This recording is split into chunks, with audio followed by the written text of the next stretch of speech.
அவருக்கு வந்து நீட்டை எதிர்க்கணும், நீட்டை எதிர்த்தா விற்கும் யாரோ சொல்லியிருக்காங்க. அது தவறா கைட் பண்ணிருக்காங்க. அதுக்கு ஈல்ட் ஆயிடும். நீட் எதிர்ப்பு விற்காது. எல்லா கட்சியும் ஒரே நிலைப்பாடு, அவரும் அதே நிலை. அப்ப என்ன புதுசு இருக்கும்? பாஜக எதிர்ப்பு ஸ்டாண்டு நினைச்சிட்டு நீட் எதிர்ப்பு ஸ்டாண்டுக்கு போயிட்டார். பாஜக எதிர்ப்பு 100 பாயிண்ட் இருக்கு நானே சொல்லுவேன். சரி, இதுக்கு என்னதான் தீர்வு அப்படின்னா நீட் விலக்கு தான் வந்து இதுக்கு உடனடி தீர்வு.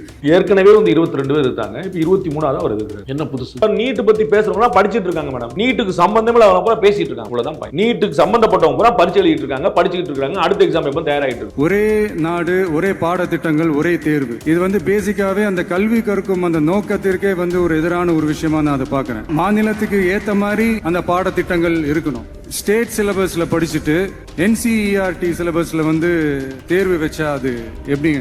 நீட்டுக்கு சம்பந்தமே இல்லாதவங்களா வெளியில உட்காந்து கோஷம் போட்டுருக்காங்க. அவனுக்கு கோஷம் போட டைம் கிடையாது. அடுத்து ப்ரிப்பேர் பண்ண படிக்கணும். தமிழ்நாடு நீட்டுக்கு எதிராக இருக்குல்ல தமிழ்நாடு அரசாங்கம், அது எதுக்கு கோச்சிங் சென்டர் வச்சிருக்கு? எனிவேஸ் மாணவர்கள் எக்ஸாம் எழுதணும். அதான் சொல்றேன். எல்லாம் அடுத்த வேலையை பார்க்க போயிட்டாங்க. நீங்க உட்காந்து பேசிட்டு கொண்டிருந்தாங்க. இது ஆரண கஞ்சி பழங்கஞ்சி. பாஜக எதிர்ப்பு ஸ்டாண்டு நினைச்சிட்டு நீட் எதிர்ப்பு ஸ்டாண்டுக்கு போயிட்டார். பாஜக எதிர்ப்பு 100 பாயிண்ட் இருக்கு நானே சொல்லுவேன். எல்லா எக்ஸாமும் ஓடிட்டு இருக்கு. இன்ஜினியரிங் எக்ஸாம் இருக்குது, லாக் எக்ஸாம் இருக்குது, டீச்சர்ஸ் எக்ஸாம் இருக்குது. நீட் மட்டும் தான் வேணாம் சொல்றீங்க. என்ன கணக்குன்னு சொல்லுங்க. தேர்தல்ல ஒரு முறை நடக்குது.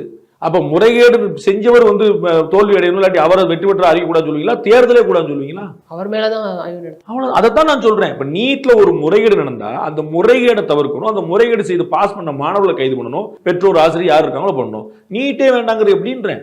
அரசாங்கம் நீட்ல வந்து ஒரு முறைகேடு நடந்துச்சு, நடவடிக்கை எடுத்திருக்கா இல்லையா? அதோடைய தேர்வுக்கான தலைவரை நீக்கப்பட்டிருக்கிறார். CBI விட்டு வழக்கு கொடுக்கப்பட்டிருக்கு. ஓடி ஓடி தேடி தேடி கை செய்யப்படுறாங்க. ரீ எக்ஸாம் நடத்தப்பட்டது. என்ன செய்யல?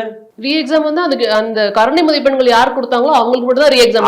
அது தனி முறைகேடுன்னு சொன்னாங்க. அதனால ரீ எக்ஸாம். சுப்ரீம் கோர்ட்டே வந்து இந்த குளறுபடிக்கு வந்து பதிலளிக்கணும் அப்படிங்கறத சொல்லியிருக்காங்க. இது வந்து அந்த புனிதன்மையே கெட்டுருச்சு அப்படிங்கிற ஒரு விஷயத்தை சொல்லுவாங்க. அதெல்லாம் கமெண்ட் எல்லாருமே சொல்ல வேண்டியதான். கவலை எல்லாருமே பண்ணணும். நானும் தான் ஆமான்னு சொல்றேன். புனிதத்தன்மை கெட்டு போச்சுன்னா நீட் வேண்டாம் சொல்லிருங்க. ஒன்றிய அரசுங்கிற ஒரு வார்த்தை வந்துட்டு குறிப்பிட்டு சொல்லியிருக்காரு. அந்த ஒன்றிய அரசுங்கிற வார்த்தை இருந்து அது வந்து புழக்கத்துல வந்தது அப்படிங்கிறது எல்லாத்துக்குமே தெரியும். 2021 மே மாசம் திமுக ஆட்சிக்கு வந்த பிறகு அவர் இப்படி சொன்னதுக்கு அப்புறம் வந்து அவரோட ஸ்டாண்ட் என்னவா இருக்கும் அப்படிங்கிறது இல்லன்னா சொல்லிட்டு இருக்கீங்க. என்ன புதுசு தான் நான் கேட்கிறேன். நீங்க முதல்ல கேள்வி இப்படி ஆரம்பிச்சீங்க. ஏற்கனவே 22 கட்சி சொல்லிட்டு இருக்காங்க. இப்ப அவர் சொல்லியிருக்காரு. அதுதான் நான் சொல்றேன். ஒன்றிய அரசு திமுக கூட்டணி கட்சிகள் பூரா சொல்லுது. அதே இவங்க சொல்றாங்க. என்ன புதுசு இல்ல? அண்ட் நான் வந்து ஸ்டேட்ல படிச்சவன், நான் NCERT எப்படி நான் எழுதுவேன் அப்படின்ட்டு. அதுதான் மாநிலங்களுக்கு மொழி வேறையா இருக்கலாம், உடம்பு வேறையா?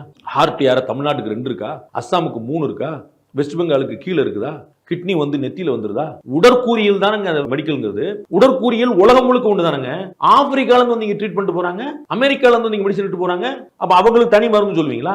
உடற்கூறியலுக்கு ஒரு படிப்பு, மாநிலங்களுக்கு மாநில படிப்பு மாத்தணுங்க. எனக்கு புரியவே இல்லையே. மாநிலத்துக்கு மாநில உடம்பு மாறுதா? 3 கை இருக்குதா? இதுக்கும் வந்து அதுக்கும் வந்து நம்ம சம்பந்தப்படுத்த முடியுமான்னு தான் கேக்குறேன்.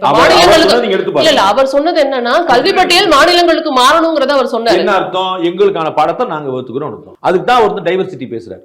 டைவர்சிட்டி எதுக்கு பேசணும்? நாங்க வேற, நீங்க வேற, நீங்க வேற, நீங்க வேற, அதெல்லாம் சந்தோஷம் தாங்கன்னு சொல்றாரு. சரிங்களா? நான் என்ன வேறன்னு கேக்குறேன்.